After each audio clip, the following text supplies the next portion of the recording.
Mister Nimbalkar, मुलगी जेव्हा मोठी होत असते ना तेव्हा तिला आधार हवा असतो, बापाच्या भक्कम आणि खणकर हाताचा. किनारा सोडून ऐन प्रवाहात पोहण्याचं ते बळ कसा बांगात येण्यासाठी बाप उभा असावा लागतो किनाऱ्यावर.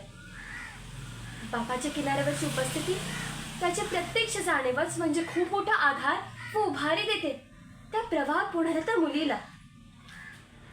परंतु तेव्हा तुम्ही कुठे होतात मिस्टर निंबाळकर? माझ्यापासून दूर पार साता समुद्र पलीकडे राहून तुम्ही ढीगभर नोटा कमवून मला पाठवल्यामुळे मी जगले. हो, जगले मी, पण तशीच रोज मरतही होते. कारण पाठवलेले त्या ढीगभर नोटा म्हणजे बापाच्या डोळ्यातील ओसाडून राहणारे कौतुक नव्हे, की पाठीवरून मायेने फिरणारा हात ही नव्हे मिस्टर निंबाळकर. पैसा आणि फक्त पैसा कमवण्याच्या धुंदीत तुम्ही पत्नी, मुलं आणि त्यांना आईवस्था करणारे घराचे चार भिंत, त्यातील सुख दुःख, वाऱ्या वादळमध्ये, संकटामध्ये सावरून धरणारे घराचे छत, हे सर्वच तुम्ही गमावले मिस्टर निंबाळकर.